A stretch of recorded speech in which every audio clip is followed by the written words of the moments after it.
So welcome to this Monday plenary, our first of May, and we will have today, next week, and the following Monday, the 17th, which will be our last day of class. Just to remind you about the roadmap, we're going to look at a very interesting and important model this morning called the prisoner's dilemma, and I'll be sharing some slides with you to describe what it is and why it's a dilemma. I'm sure that some of you have heard of this. Is it true? Has anyone encountered the prisoner's dilemma before? You could just say yes in the chat room if you have. Anyone? Yes? Denise has. I'm not surprised if more of you have. It's a model, as we will later see, that's very broadly applied in fields ranging from economics to social psychology, to computer gaming, to evolutionary biology, to moral philosophy, and to games theory from which it originated. And philosophers have an important stake in this as well. So we're going to, this morning, review the generic model and look at why it actually is a dilemma. It's not a paradox, but it's a genuine dilemma. And then we'll look at either horn and see how it is that players manage to impale themselves on one or the other, or indeed manage to find a resolution to it. And we'll look at some of its applications. On Thursday in my breakout group, I'm going to cover the applications that entail more than two players. Generally speaking, and at least in its generic formulation, the prisoner's dilemma is a two-person problem. But it can, very interestingly and very importantly, be extended to more than two. It can embrace n number of participants, where n can be arbitrarily large, up to and including every human being on the planet. And indeed, some of the environmental problems we face and have faced for a number of decades are caused basically by n-person prisoner's dilemmas, in which most people are defecting, or a percentage of people are defecting. But we'll see that on Thursday. We'll start with the two-person model today before expanding it. Then next week we look at Newcomb's problem. Newcomb's problem is actually a very special case of a prisoner's dilemma, but it has some variations, and it's a hypothetical game that everybody can play. Classes usually find it very interesting and fun, and it also has, strange to say, some applications, both theological and medical at least, and we'll look at the applications as well next week. And then finally, Monday, the 17th of May, which is our last plenary class, we are going to throw it open for discussion, and I will invite you to ask or any questions you want to about the whole course, in particular, if you wish to focus on the final section that we're in now, but anything that we've covered this term that you want to re-examine or question is fair game, or indeed, if no one has any specific questions about the material in the syllabus that we're covering in these lectures, then you're free to broaden the discussion. It's a philosophy class. In my view, nothing is taboo.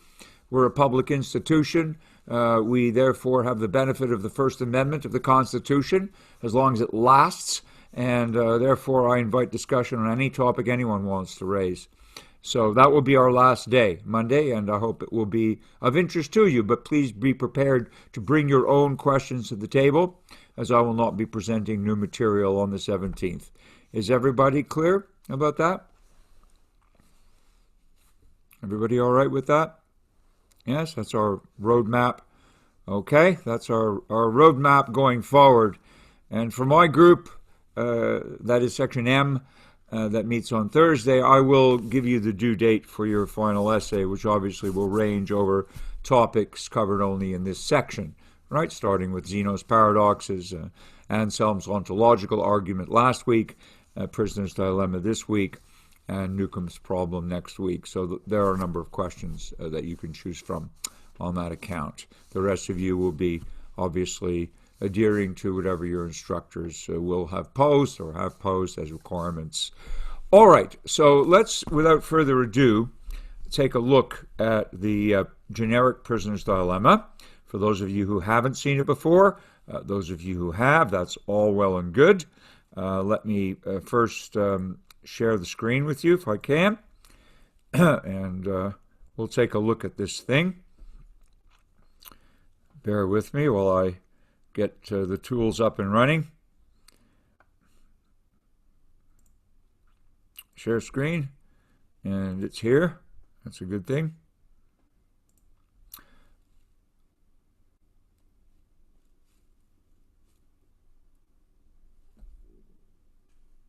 Okay, do you all see the first slide? Please speak to me if you do. Yes. Yes, okay, thank you very much. The prisoner's dilemma, and again, we can begin with 2 players, which is the normal formulation, but it can be expanded to n players. It can embrace a very large number of players, and it does, but the 2 players is the basic one. And it can also be played in a one-shot or an iterated mode. In other words, if you play it only once, so each of the 2 players makes their independent decision because they're separated in the model, they're not allowed to deliberate with each other, there's no collusion allowed technically. So if they each make their decision, then they see what each other has decided, and then they get the payoff, which we'll explain momentarily. That's the one-shot model. So you play it once, it's called one-shot. If you play it more than once with the same players, and it can be played more than once, it can go on for days, weeks, months, or years in different scenarios, in which case we call it iterated, and computer tournaments would also usually play iterated versions. There are many applications, as I mentioned to you: mathematics, philosophy, theology, political science, economics, psychology, biology. That's quite a rich model, and in addition, computer science, AI, and gaming. So we call it a conceptually rich model. Do you all understand what a model is in this context? We're talking about a model. Does someone want to type or tell me what does a model mean? The dilemma itself is a model. So what do we mean when we say that we're modeling something, or when we refer to the PD as a model? What do we actually mean by a model? Could anyone elucidate, please? A copy. That's right, Denise, but a very particular kind of a copy. I think that's a good synonym. And some of you may have played, tell me, have you played with model trains or model planes or model cars? Mirrors of the real world. Excellent, Randy. Yes, a mirror, a replica, a simulacrum, a copy of something else close enough to the original. That's right, Denise. It's basically a simplification. Usually a model does not capture every feature in great detail. But it captures the essential features of the thing, right? You could think of it as a copy of a pure form, almost in a Platonic way. So it will capture some of the essential features of the thing it's modeling. It doesn't need to capture all of them to be a model. Have you played with model trains? I mean, I don't know if people still do that. People used to set up very elaborate model trains in their basements, and you could buy all kinds of little figurines and scenery and stuff. So the model train ran on tracks, and it looked like a train, and it behaved like a train. Of course, it wasn't a train, it was a model, but it captured many of the essential features. Or you could assemble models of things from kits, yeah? And again, they capture certain essential features. Modeling is used in science a lot, used in computer science an awful lot. It's much easier, cheaper, quicker to model things on computers than to actually build them in the real world. So engineers use models a lot. Architects use models. When you design something on a website prior to building it, you're modeling it, yeah? So do you all get the idea of a model? Yeah? Yeah, Lego architecture is indeed an example. There's all kinds of modeling that goes on. There are also large physical models used in, again, often by engineers. The idea of a wave tank that's a model. You can generate waves in a very large kind of a pool to see what happens to craft that float. And you can see how they're affected by different kinds of turbulence in the water. Wind tunnels are also a model. If you want to test an aerodynamic structure, and see about its lift and see about how turbulence affects it and so forth, you could put such a structure into a wind tunnel, and these days you can even simulate that on a computer. So those are also models of things flying through the air. Okay, so you get the idea of a model. And the prisoner's dilemma is a model too, and it's going to capture something very interesting about human decision-making, in essence. So let me ask you a question before we go on, and this is the basic model. I'm going to explain the terminology to you and so forth. But in essence, I want you to understand something before we sort of delve into the intricacies of the dilemma. The dilemma is based on a model developed in a think tank during the 1940s, late 40s, I believe, and it was very quickly adopted in a wide variety of disciplines because of its applicability. But you've seen this every time, if any of you ever watch a cop show on TV. I mean, there have been every generation of cop shows, right? They're perennially popular, and there are always going to be cop shows on television. So let me ask you a fundamental question. What do they do in cop shows when they bring two suspects into custody? Let's say they bring in two people, suspected of colluding on a crime. What do? They separate them, right? Denise, you're obviously on top of this because you've encountered the model, so you're giving exactly the right answer. Thank you. Denise says that they separate them so they can be played off against one another. Yeah. So you all know this, right? Tell me if you all knew this as well. That when they bring two people in, they usually separate them. Is everybody aware of this? Yes, right. And there's a reason why. It's not all diabolical. I mean, firstly, they want to see if they're giving the same story, right?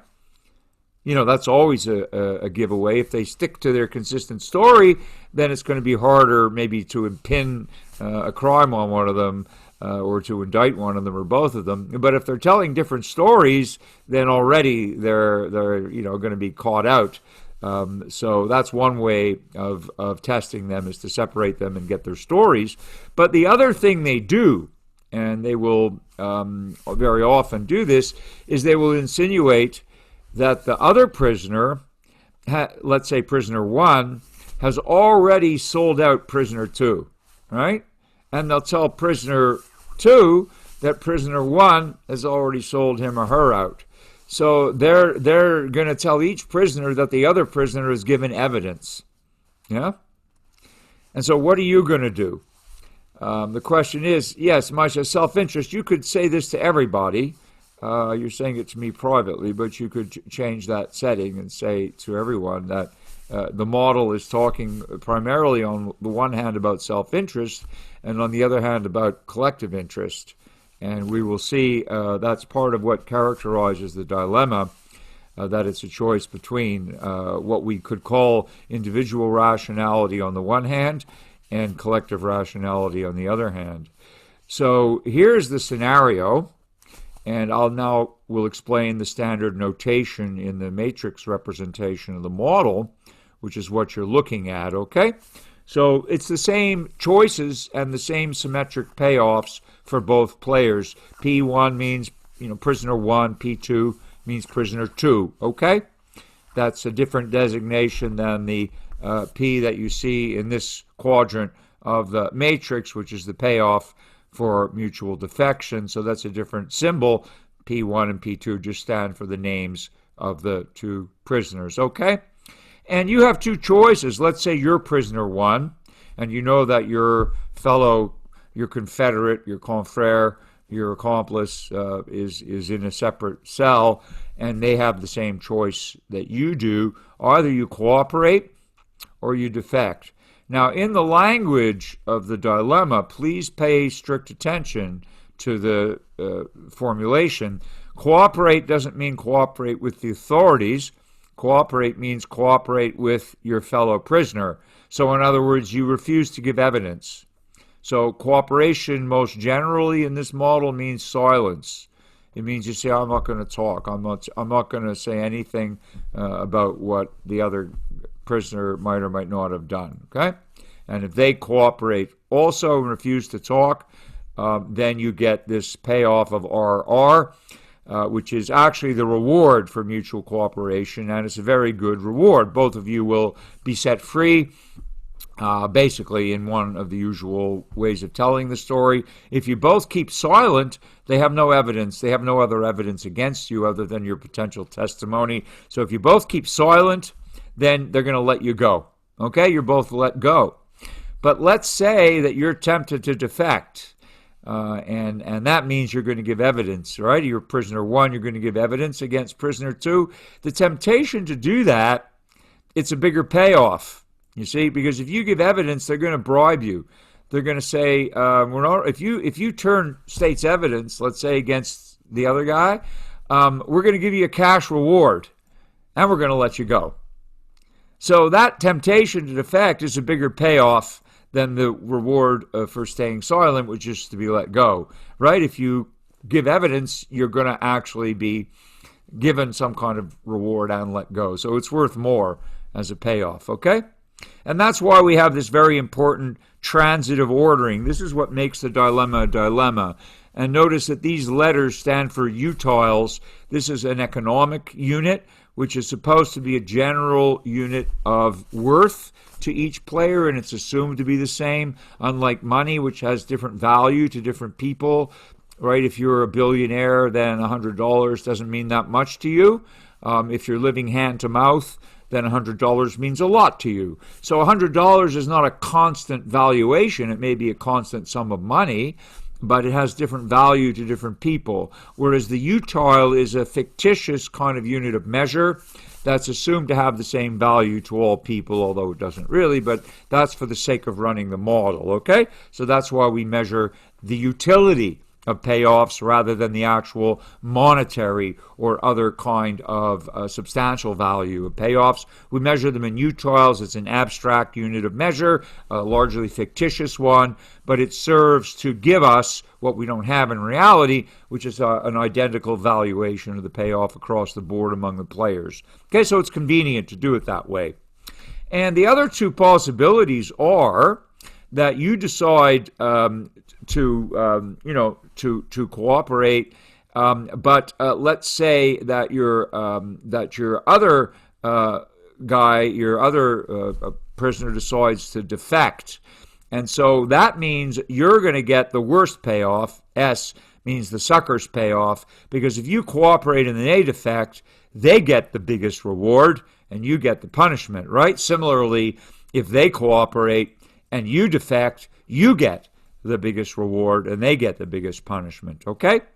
So S is the sucker's payoff. It probably means the longest jail sentence, all right? That's usually what it translates into. It's the worst conviction, because you gave evidence against them and they didn't give evidence against you, so they're sitting there holding the bag and they get convicted and they get the worst punishment. If you both defect against each other, if you both give evidence against each other, then you both get a bad thing, which is the punishment for mutual defection. It's not as bad as the sucker's payoff because they can't really hold you as accountable. If you're both giving evidence against each other, then in a certain sense, you're both suspect, and so the punishment is not as great, but it's still a punishment, okay? So those are the four possibilities in terms of the combination of cooperation and defection that can take place, right? Each of you can either cooperate or defect. That leads to four different combinations of possible outcome, and that leads to four different kinds of payoffs. In this model, the first of the pair, by convention, always refers to prisoner 1. So R, S, T, and P in the first place are referring to prisoner 1. And the second payoff, which is symmetric in this model, is always by convention referring to prisoner 2. So that's how you interpret what's going on, all right? So are we clear, first of all, about the generic representation? That's very important.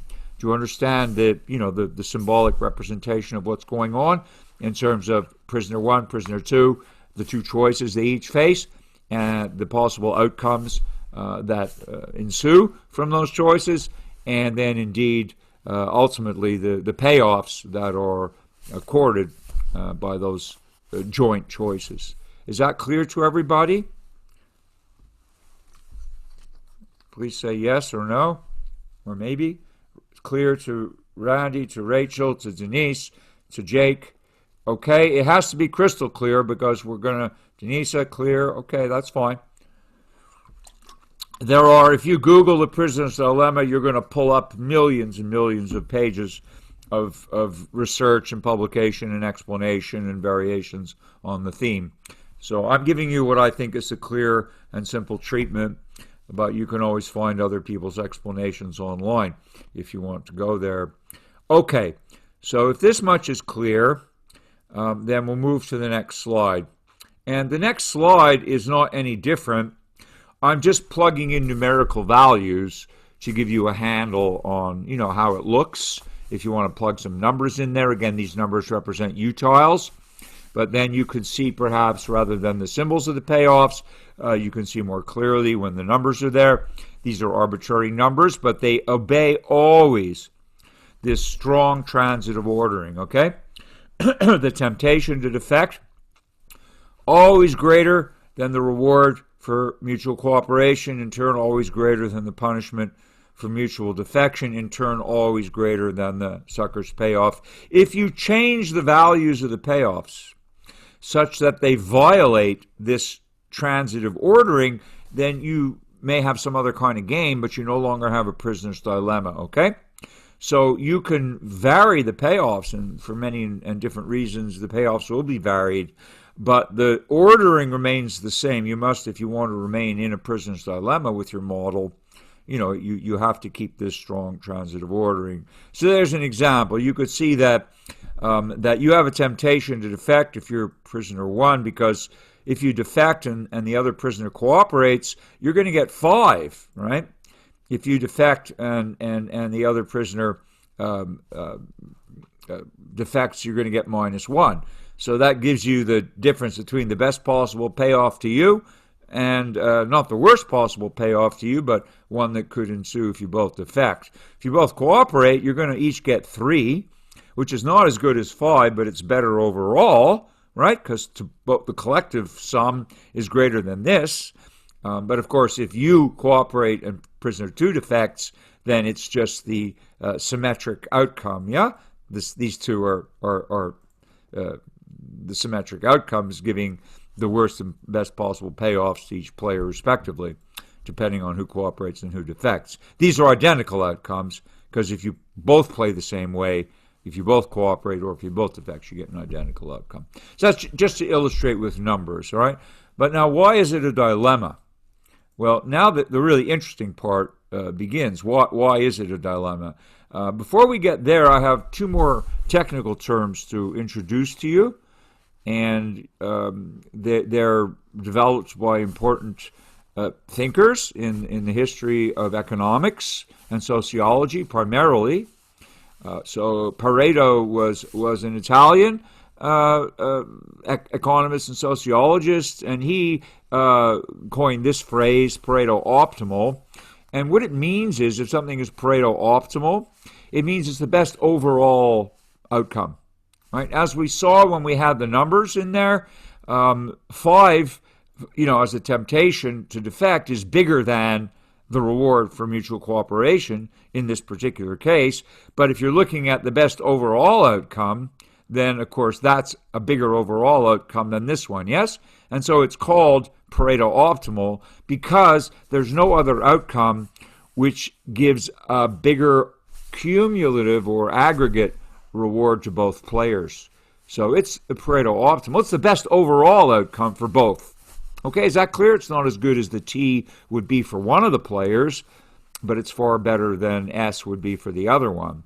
So Pareto optimality is the best overall thing that can happen in this problem. But in order for it to happen, both players need to cooperate. Obviously, it's the only way for that to happen, okay? So that's the Pareto optimal outcome.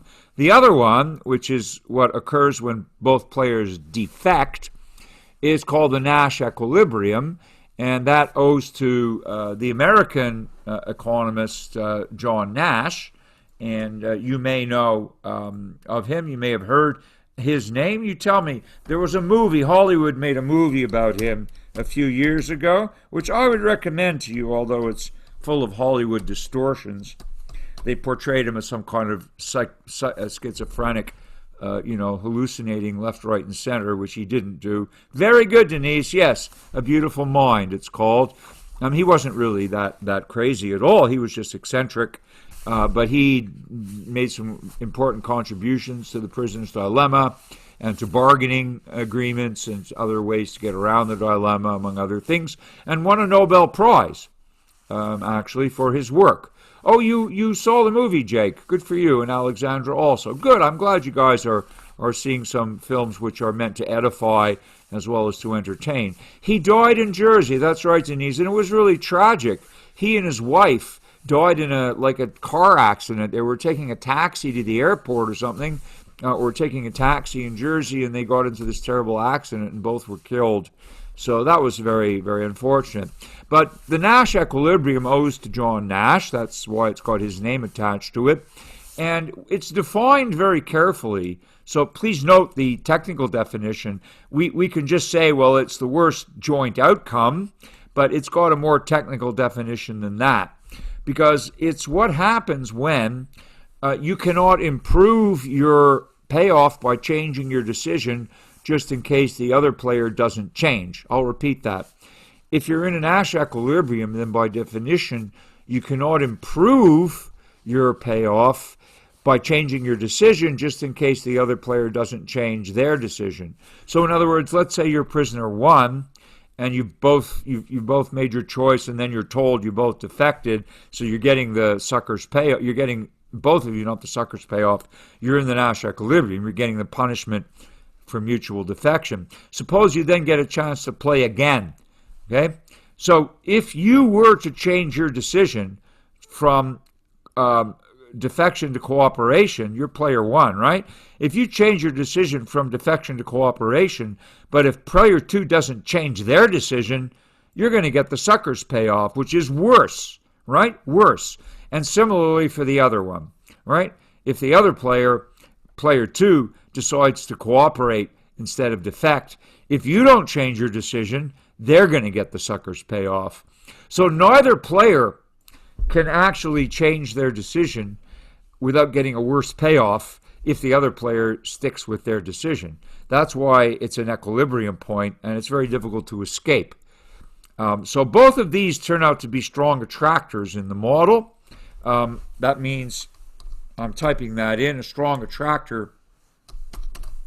It's actually a mathematical term, but what it means is strong attractors means that if players play repeatedly, if you're given a chance to play not once but many times in the iterated case with the same person, and you can therefore keep changing what you do, it will turn out more often than not experimentally that both players will gravitate to one of these two states.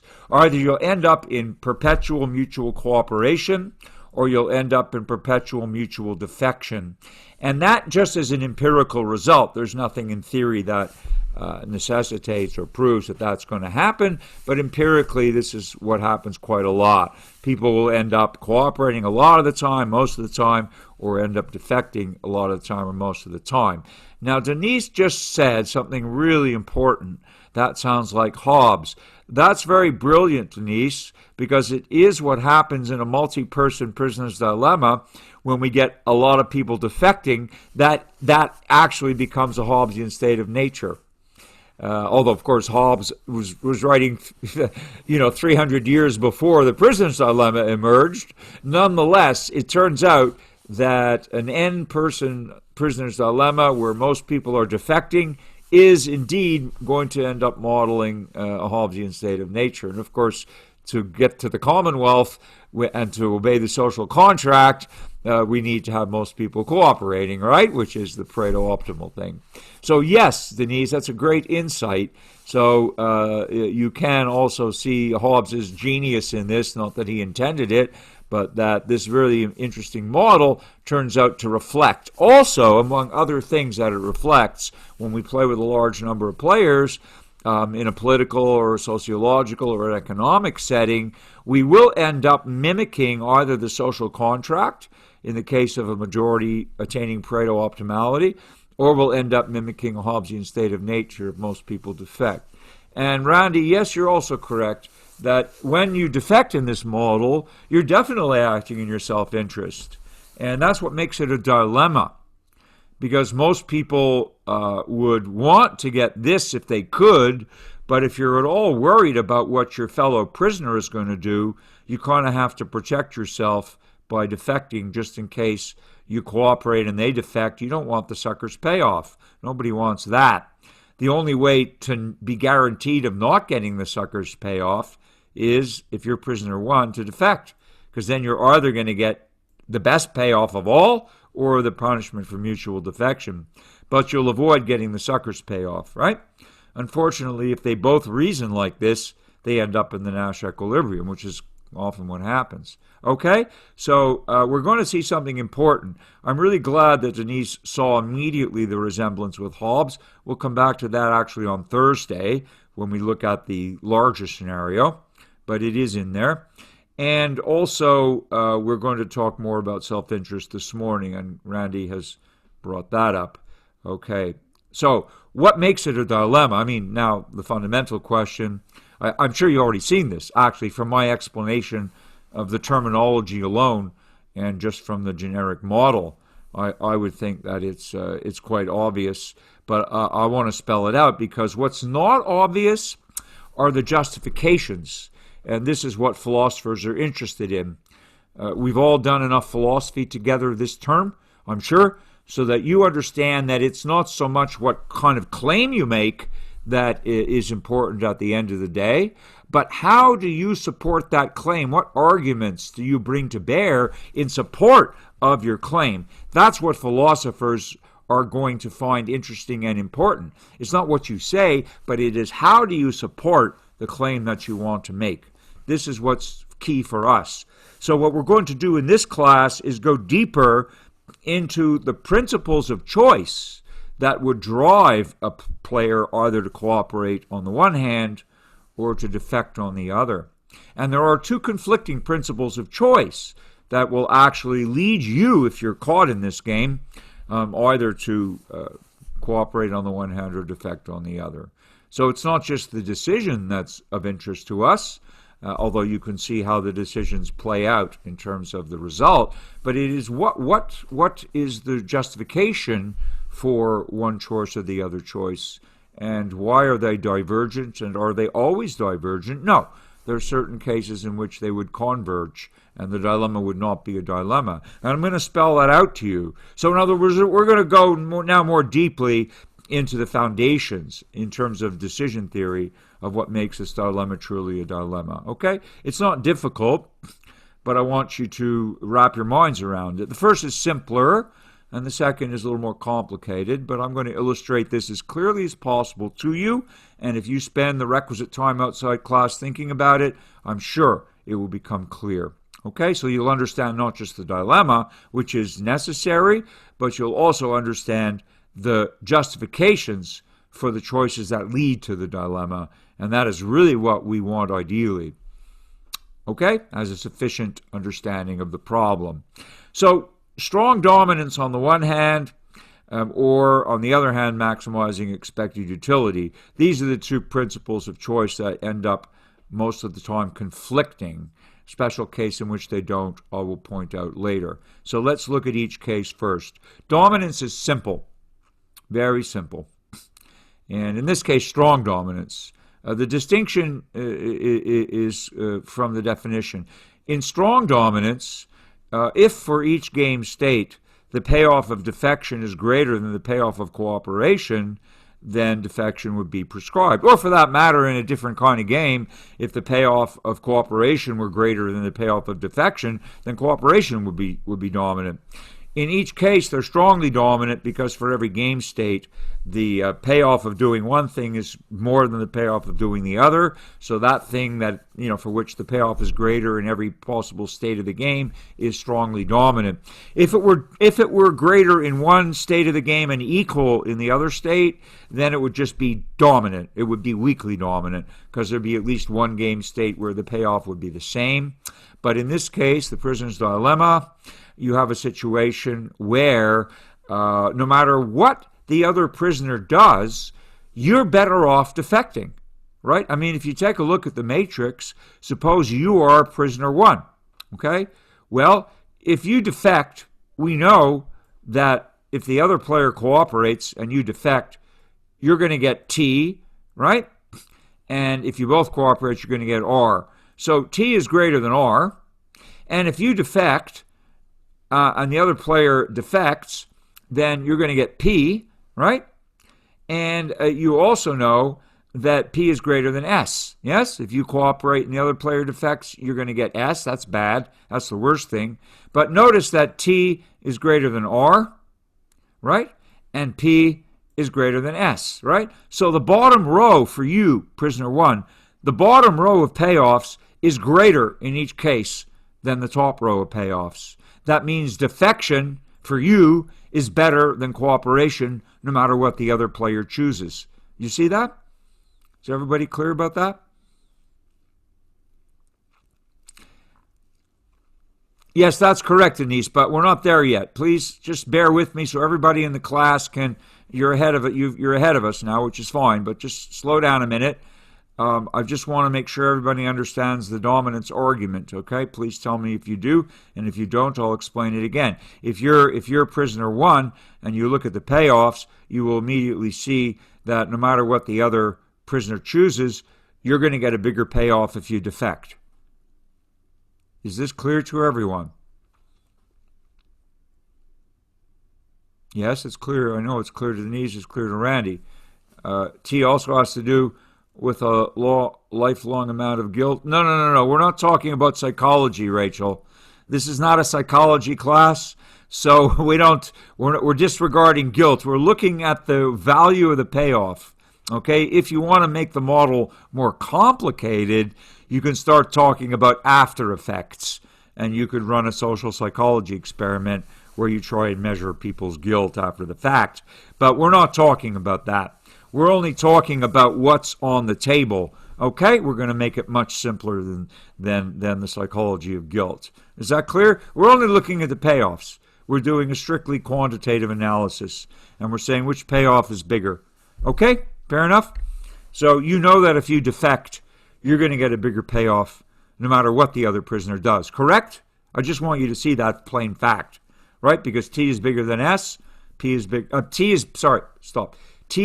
than R, P is bigger than S, so you're going to get a bigger payoff for defecting no matter what the other prisoner does. Problem is that it's symmetric, right? The other prisoner, now if you're P2 and you're looking at the matrix that way, you're looking at the columns, and you're going to say, well, if I defect, I'm going to get a bigger payoff, for defecting. If you're P2, you're going to say, I'm going to get a bigger payoff for defecting no matter what prisoner 1 does, because once again, same thing, T is bigger than R and P is bigger than S. So unfortunately, P2 reasons exactly the same way.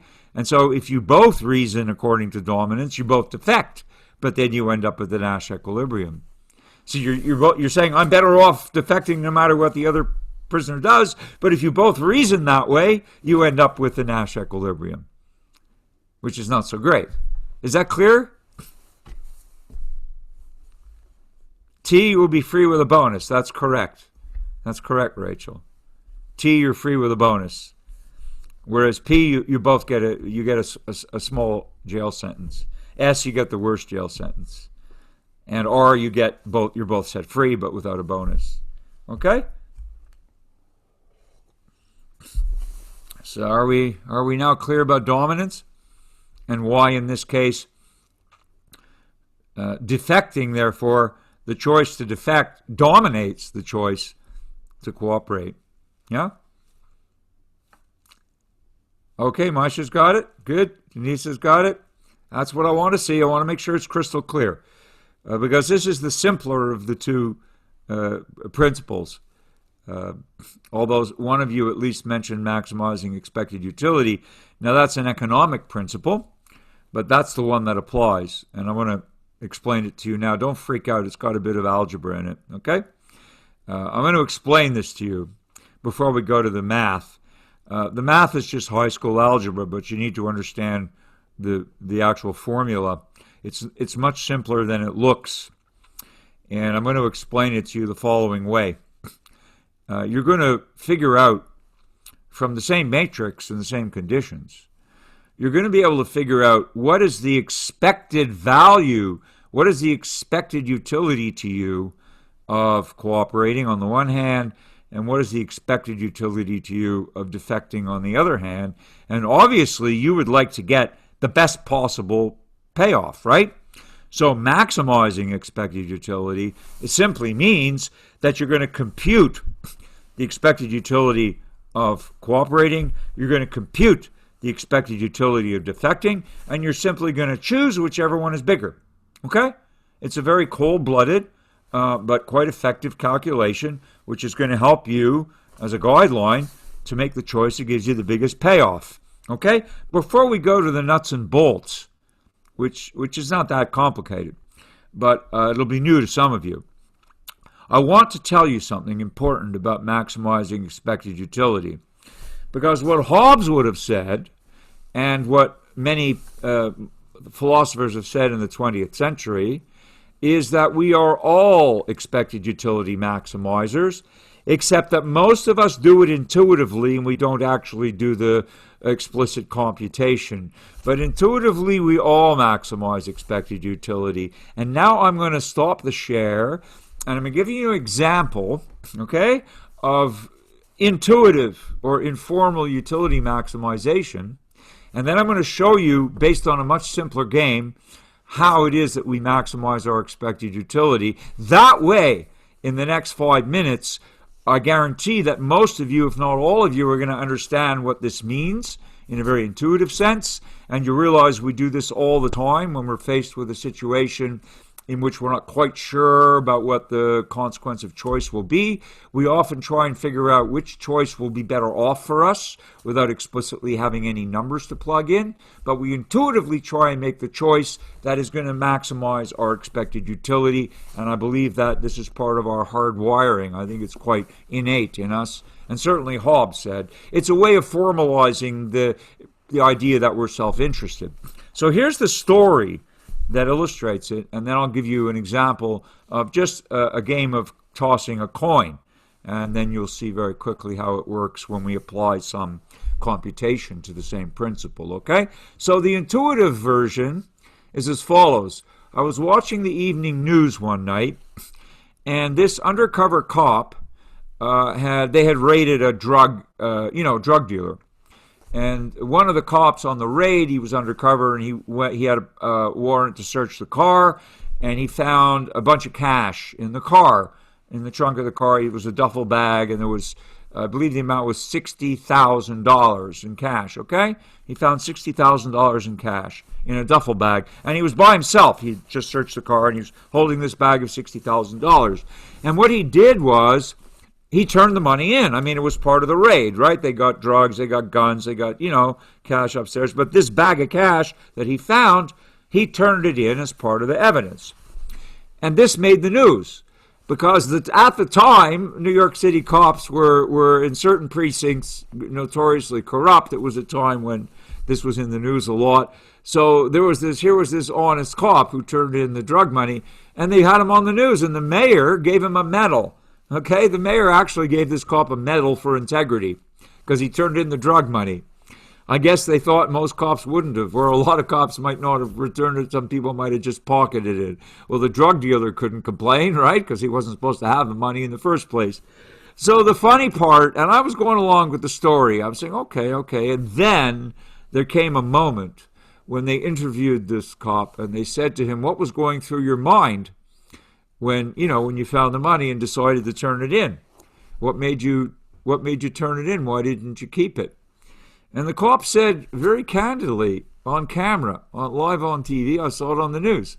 The cop said, well, I thought about keeping it. $60,000, I could have just put it in my pocket and walked away. He said, but then I realized that the value of my pension, if I work 20 years or 25 years, my pension is going to be worth much, much more than that. And if I kept this money, I'd be risking my pension. So obviously it wasn't worth it, so I turned the money in. And they gave him a medal for integrity. Now, does anybody see the irony in this? Does anybody see something odd? Yes, it was self-interest. Exactly, Denise. Well, now Rachel has asked the interesting question. So, yeah, because if we followed the story, we're saying this guy wasn't being honest. He was being prudential. it's really no different than Kant's example of the grocer who doesn't cheat the child, right?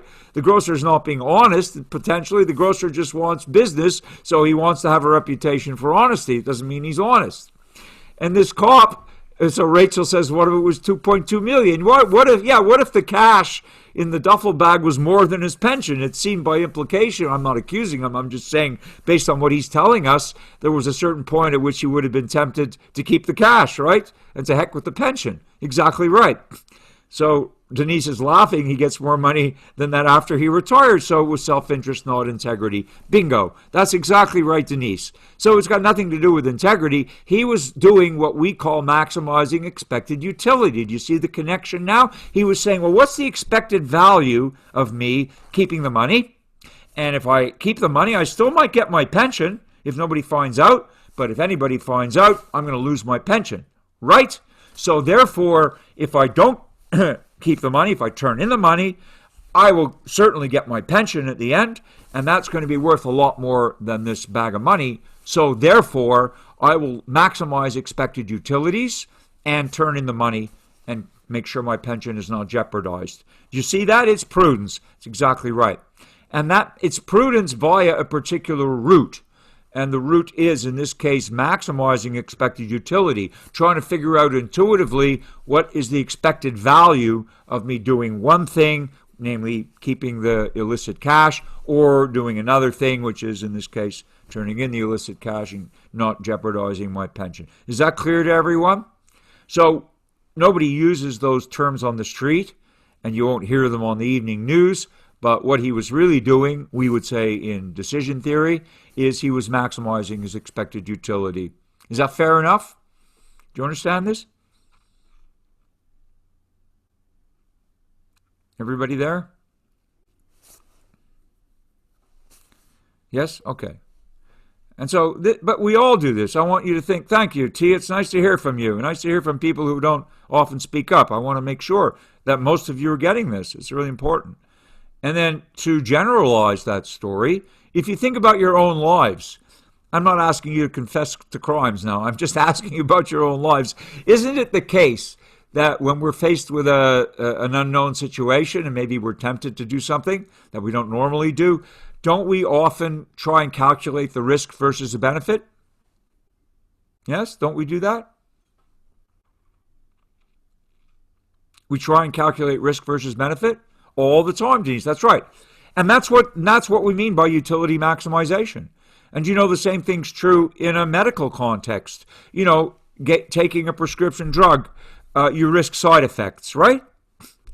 But you're going to maximize, you're going to say, well, the probability of the side effect may be very low, and the probability of the benefit may be very high. So therefore, the payoff of the benefit is so much higher than the negative payoff of the side effect. I'm willing to risk it. And once again, we are utility maximizers. We're trying to get the best that we can get out of a given situation and avoid the worst. And that's called utility maximization, okay? So we're all arguably utility maximizers. Now let's go back to the dilemma to show you how to apply that, because we can now compute, we can formalize that principle. There's a very simple and elegant calculus which will allow you actually to, in fact, compare the quantitative value of defecting versus the quantitative value of cooperating. And not surprisingly, in the prisoner's dilemma, on one condition, which I'll make clear to you, the utility of cooperating will be higher than the utility of defecting. And so to maximize your expected utility in this model, you'll cooperate. And that, of course, is the other choice, right? And if the other prisoner does the same, you'll end up with the Pareto optimal outcome, okay? But first, a simpler calculus. I'm going to share a very simple thing. I know you'll get this all you will get this right away, okay? But just to show you how the computation works, and that way, hopefully, you'll immediately see that it's the same computation, just applied to the prisoner's dilemma, but we're not changing the actual computation. We're only changing what we plug in. I'm going to ask you guys to look at the computation entailed by the toss of a fair coin first, and then the toss of a weighted coin, and then you'll get this right away. So are you all seeing this, the expected utilities of a fair coin toss? You all see this? Yeah? Somebody? You're seeing this, right? Yeah, okay, thank you. Okay, now you all know this, and that's why I'll bet none of you, I guarantee none of you go home and waste your time betting on a coin toss unless you're totally bored. Because you know if it's a fair coin, you have a 50-50 chance of heads and tails, correct? If the coin is fair, yeah? It's if you toss the coin a large number of times, it's going to land heads half the time, more or less, and tails half the time, more or less. Okay? So let's say you place bets. Let's say you're going to bet $10. And let's say, for example, you have this, $10 to bet on a coin toss, and you're either going to bet heads or tails, right? And depending on the outcome, if you bet heads, right? If you bet heads and heads comes up, you win $10, yeah? If you bet heads and tails comes up, then what? You lose $10. If you bet tails and heads comes up, you lose $10. And if you bet tails and tails comes up, you win $10. Is everybody clear? I mean, this is a very, very simple game, right? Are you all good so far? Somebody say yes if you are. No if you're not. Yes, okay, fine, everyone's good. So then my question is, why don't people play this game more often? Well, because there's no point. Because if you compute your expected utility of betting heads, what you'll discover is the following thing. And here's the shorthand. EU means expected utility, right? The expected value to you, or said a different way, the expected payoff. The expected payoff of H betting heads is as follows. And here's the formula. Okay, this is the formula for doing it. You take the probability of the outcome, okay? And you multiply the probability of the outcome by the value of the outcome, in this case $10, all right? Plus the probability of the other outcome, okay, times the value of that outcome, which is in this case minus $10. So the expected utility of a choice in a game, in this case the expected utility of betting heads, is going to be a sum of products. It's going to be first the probability of this times its value plus the probability of this times its value. And we can easily realize that that's going to be zero, isn't it? Because you got a 50-50 chance. You got a 50-50 chance of heads, right? Valued at $10 if you bet heads, and a 50-50 chance of tails, which is valued at minus $10 if you bet heads. And so what is that? That's $5 minus $5, which is zero. So your expected utility of betting heads in this game is actually zero. You stand to gain nothing and lose nothing in the long run, if it's a fair coin. And of course, by symmetry, I don't have to go through the whole argument, because tails is exactly the same, right? The probability is exactly the same, and the values are exactly the same, right? So the expected utility of betting tails, not surprisingly, is going to be also, in this case, not 5 minus 5, but minus 5 plus 5. It's going to be identically zero by the same calculus. Go through it yourself if you want. And so you realize that betting tails, in the long run, you're going to win nothing and lose nothing also. If it's a fair coin, therefore, it's not a very interesting game, is it? Because you can keep tossing the coin. At the end of the day, you're going to break even. Is everybody clear about this? This is just how you apply the actual formula for figuring out what's the expected utility of a particular choice in a game. In this case, we demonstrated that the expected utility of heads is the same as the expected utility of tails, which is the same, in this case, zero. So that tells you there's no point in playing the game, because you don't stand to win anything, you don't stand to lose anything. It's just a waste of time. Is everybody clear? Is everybody clear? It's very important, because this is the formula that we'll use in the prisoner's dilemma also. We'll get a different result, though, because the matrix in the prisoner's dilemma is not symmetric in this way. Is everybody clear? So shall we now go on to the second case, which is what happens if the coin is weighted? Let's say you're in a crooked game now, and the person has substituted, instead of a fair coin, it's a weighted coin. So let's say you watch a bunch of people playing this game, and you keep track of the toss as the coin is getting tossed, you notice something strange. Instead of 50-50 chance of heads and tails equally, what you notice is that you're seeing a lot more heads than tails in this case. You're seeing heads come up about 60% of the time and tails coming up only about 40% of the time. You're doing this by observation. It's empirical. You're just keeping track. And the coin's being tossed. A lot of people are playing. You're seeing a lot of tosses. And you're noticing that it's not a fair coin, right? Obviously, the coin's loaded. So that you're getting heads 60% of the time, tails 40% of the time. So if it came your turn to bet on this game, let me just ask you, without the calculation, if you see heads coming up significantly more often than tails, what are you going to bet on to maximize your expected utility? What bet are you going to make? Heads or tails?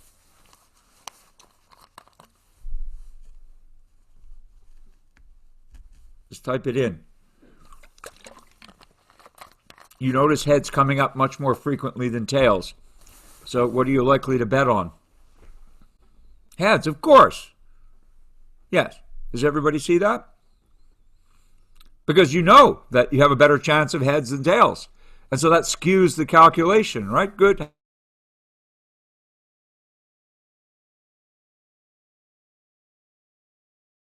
I'm saying yes, you get this because you notice the coin's not fair. Okay, so here's the deal. To compute it exactly, you do the same thing, same formula. The expected utility of heads is the probability that if you bet heads, heads comes up, right? Times the value, which is still 10, plus the probability that you bet heads and tails comes up, times the value of that, which is minus 10. And explicitly, you've already figured out heads are coming up 60% of the time. That's 3/5. That's the probability, 3/5 times 10, plus 2/5, which is the complementary probability, the probability of tails, right? Times minus 10. So the numbers are simply 6 minus $4 is plus $2. So on average, every time you bet heads, you're going to win $2 on average. Okay? I mean, you're either going to win 10 or lose 10, but if you play the game a large number of times with this weighted coin, on average, you're going to win $2. And if you make the mistake of betting tails and you're at the short end of the odds, the loaded coin is not in your favor. And by the same calculus, plugging in the complementary probabilities with these values, if you bet tails with this unfair coin, you're going to end up overall losing $2 every time you play, okay?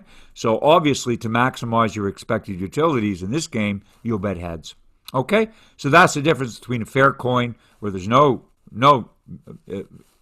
utility that's better than any other in terms of your expectation.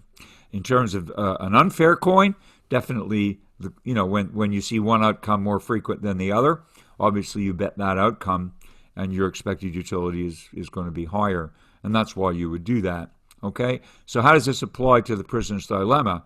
Well, let me go back now and share. So now we're going to apply that same formula. It's just a simple formula, right? It's the probability of a certain outcome times the value plus the probability of the other outcome times the value, all pertaining to that choice. That gives you, the sum of those products gives you the expected utility of that choice. So we'll compute it for cooperation, and we'll compute it for defection, and then we'll see which is greater. And as I'm sure you've already figured out, since I've told you anyway, that in this prisoner's dilemma, the expected utility of cooperating is actually going to be larger than the expected utility of defecting. And that would be a reason to cooperate, very strong reason to cooperate, just in case you're a utility maximizer. So let's go back to that screen. I'm going to load up the other PDF. Just bear with me while I find things. I have a lot on my desktop this morning, so just pardon me. And we're back to this one. Okay, so here it is. And the notation is more complicated, but it doesn't complicate the formula. It's just the notation. This means the probability that prisoner 2 cooperates when you do, right? So P C2/C1 just means what's the probability that the other one cooperates if I decide to cooperate, okay? the probability that they cooperate if I do. And so we write the following. This is the same formula we've seen for the coin. The expected utility of cooperation in this case will be just what? The probability that the other player cooperates if you do times the value of that, which is R, all right, to you, plus the probability that the other player defects if you cooperate, yeah, times the value of that to you, which is S.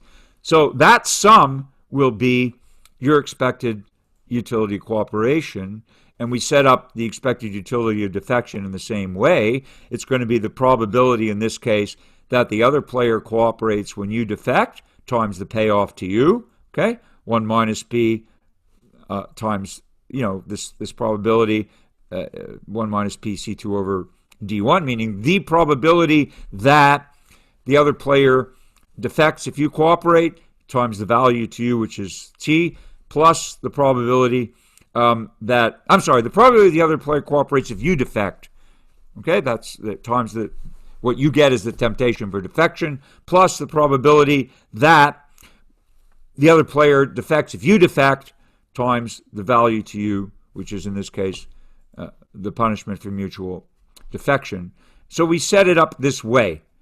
And then how do you calculate? We make one simple assumption, and in the prisoner's dilemma you can do this.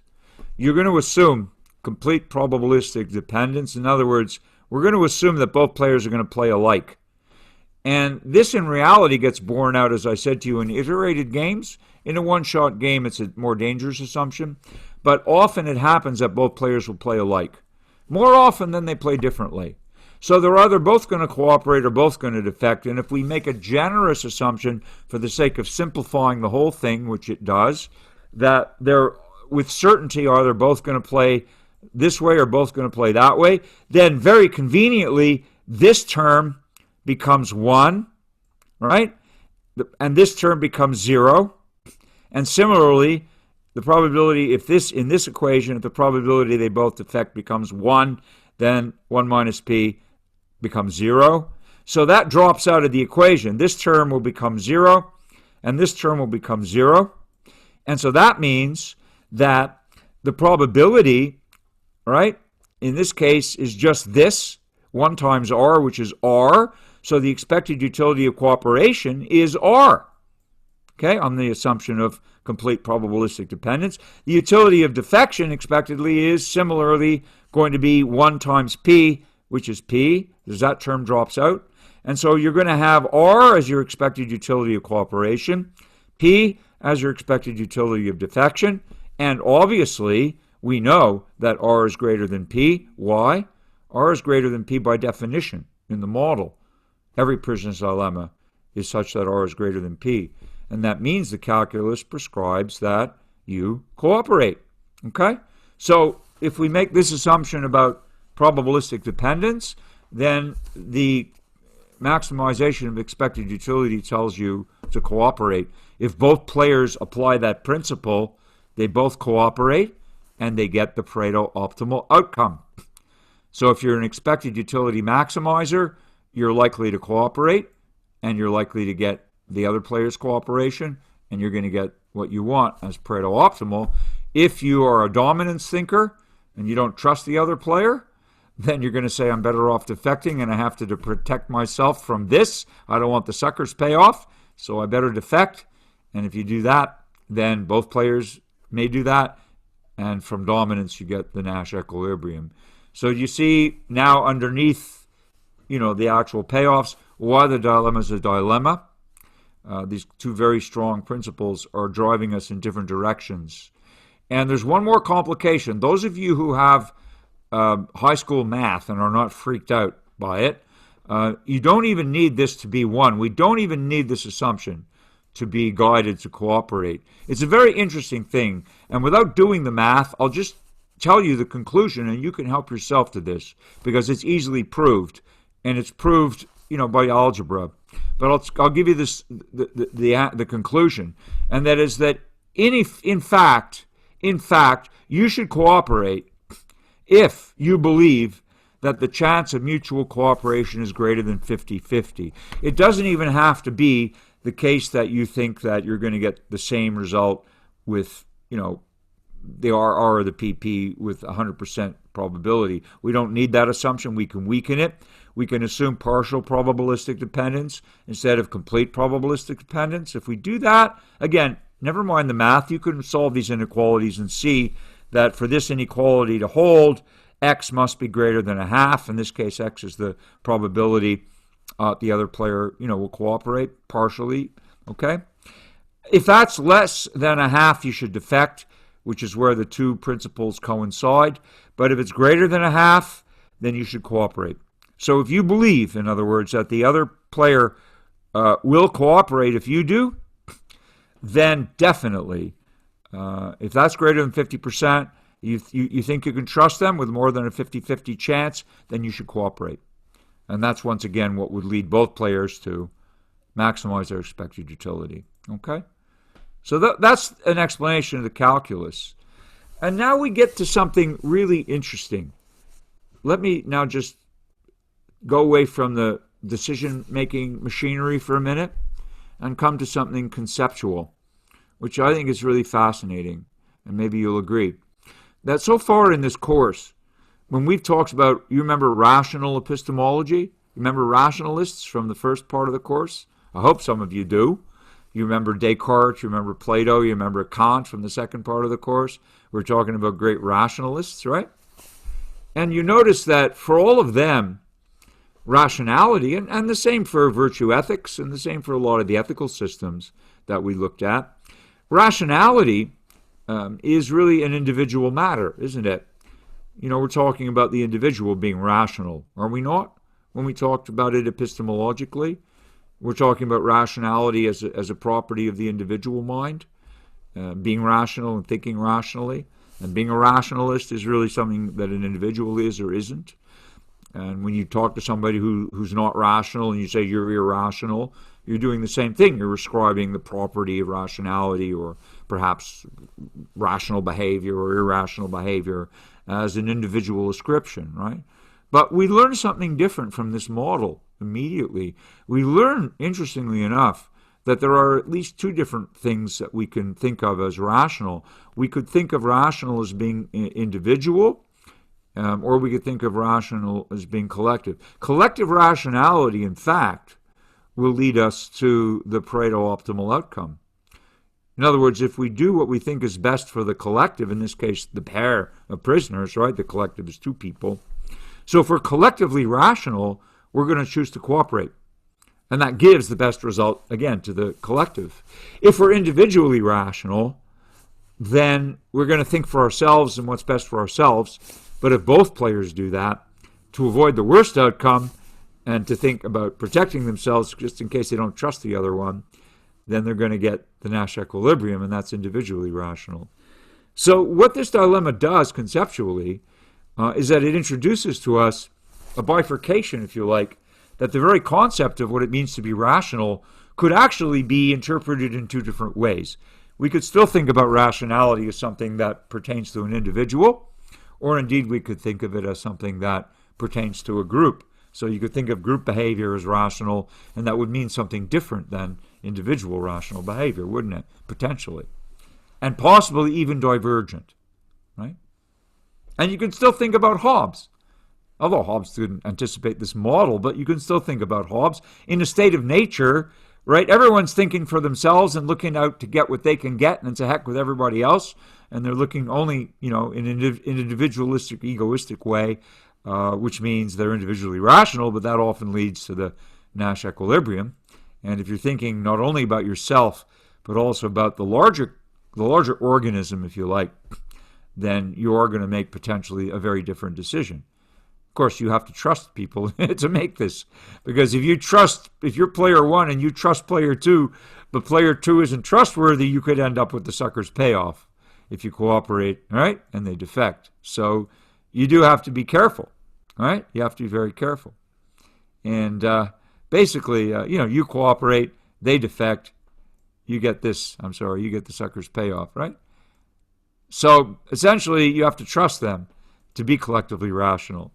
And if Hobbes is right about diffidence and our lack of trust of others, then we're not always going to cooperate in a person's dilemma, because we may not trust the other player enough, and we want to protect ourselves, okay? So do you see that? It's an interesting divergence, right? Two different ways in which we could think of ourselves as being rational. So on Thursday, we're going to look at some applications in the multiplayer context. But just let me give you one big example of how this applied to a huge geopolitical situation. And during the Cold War, we had this arms race, right, between the USA and the former Soviet Union, USSR. And this was a real prisoner's dilemma because we didn't trust each other, so we kept arming. And what they both would rather do is disarm. What's the advantage of disarming? If you disarm, it's Pareto optimal because, first of all, it costs a lot of money to build and stockpile nuclear weapons and to maintain a whole network of detection against the other guy and, to be able to sustain second strike capability in case they launch, you launch, so everybody wipes everybody out. This is not Pareto optimal. But you prefer, obviously, Pareto optimality. This is where they ended up for many, many years because they mistrusted each other and they kept arming just in case the other one was arming. They had to be able to retaliate. So they kept arming each other, and then they ended up spending a lot of money and a lot of worry because we had enough nuclear weapons, and we still do, to blow up the whole planet. So, that's definitely the Nash equilibrium if you're stuck there. How do you get from the Nash equilibrium to Pareto optimality? We want to go in a straight line, right? We'd love to go straight through, go from there straight through, but how do you do it? Because you never want to disarm unilaterally. If you're USA and you decide to disarm unilaterally, okay, so you disarm, and the Soviet Union doesn't disarm, they arm, you disarm, you get the sucker's payoff. Then they're armed and you're not. And then they can do whatever they want to you. And similarly, if you're the USSR, you don't want to disarm if the US is going to arm, because then you might get the sucker's payoff, right? The US could launch, you couldn't do anything about it. So in order to protect themselves from their fear of the other, the only way to do it was to arm, you understand? So they both kept arming, but they knew that it was not in the collective interest. They would much rather have nuclear disarmament because then they could save a ton of money and spend it on things like health, education, and welfare, and also they could avoid the risk and the fear of a nuclear holocaust, which everybody lived through, including me. During the Berlin Wall and the Cuban Missile Crisis, it was a scary time. The world came very close to the brink of a nuclear war. That's because we were trapped in the Nash equilibrium. So I just wanted to illustrate that this is not just a kind of an abstract model. The prisoner's dilemma has huge applications, and this is one of the biggest of all time. Everybody see that? How it was a prisoner's dilemma? And the only way to work their way from the Nash equilibrium to an approximation of Pareto optimality was to have many meetings, many talks, show each other evidence that they're mutually disarming, allow inspections or whatever to kind of tone down the whole thing and reach a state closer to this than to that. We still don't have it. We still have a lot of nuclear weapons and more actors also. But it's a prisoner's dilemma. Is everybody clear about that? I just wanted to show you that one example of a very large-scale two-person dilemma. Okay? Is that food for thought? Any questions or comments? We have a couple of minutes, and I'm sorry to speak so much this morning. I wanted to throw it open. I was getting your feedback in the chat room. I wanted to make sure you were following. But have you all at least digested the basic model and you see how it works, both in theory? Why is it a dilemma? You see the divergence between the two principles of choice, dominance leading to potentially the Nash equilibrium and maximizing expected utilities leading potentially to the Pareto optimal outcome. Denise sees this. I know that you were familiar with this model earlier on. Maybe in a different context, maybe in psychology or in some other context where it's used a lot. But this is the sort of philosophical take, if you like. This is the pure decision theory version, and this is where the model originally comes from. How it tied into political science? Well, great, Rachel. So there's a good thing that you now see how it could be applied both to Hobbes and also to particular situations. Good for you. I'm really glad that you see that connection. There are many more. I'm just giving, we're at the tip of the iceberg, right? Thursday, I'll go into many, many more applications, including the more interesting ones where we have many, many players in a given social setting or in a given economic setting. And then you'll see, and some of you are probably already seeing how it applies to these multiplayer contexts in terms of the overexploitation of resources, right? That's what we'll get to Thursday, the tragedy of the commons, and how if everybody has freedom to exploit a resource, if everybody does, out of individual interest, we'll end up ruining the resource, right? So we have to put limitations on our own liberty in order to cooperate and use the resource in a sustaining way. And so there we go. We're back to Pareto optimality, but we need to trust each other to do that, yeah? Cooperate with each other to do that. Okay? Any other observations or questions of any of you? Now, I hope that you've all understood more deeply how this model operates, and maybe you will also see connections between this model and other mentions of it that you've had, or indeed connections between it and other things that you're studying. Are we good for today? Everybody okay? Talk to me. Tell me.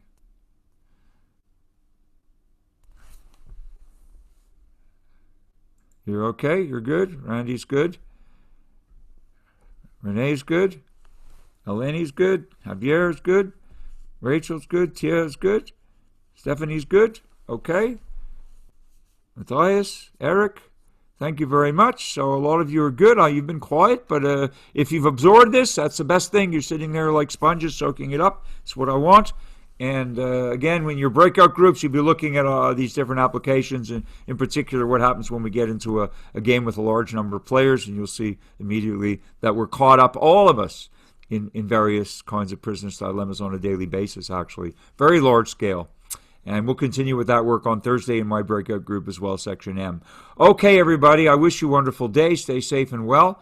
I'll look forward to seeing those of you in Section M on Thursday. And next week, we haven't left this model. We're going to play a game that is a variation, a very special kind of variation of this model. And it's a lot of fun. I think you'll enjoy it, called Newcomb's Problem. Okay? You're very welcome, Alexandra. You have a wonderful day. You're welcome too, Stephanie, all of you. You have a great day and a great week. I'll see some of you Thursday, and I'll see the rest of you next Monday morning, all right? We're getting to the end of the term now. The light's at the end of the tunnel. It's getting larger. So stick with it. We're almost there. Okay, have a great day, and bye for now. I'm going to stop the recording here.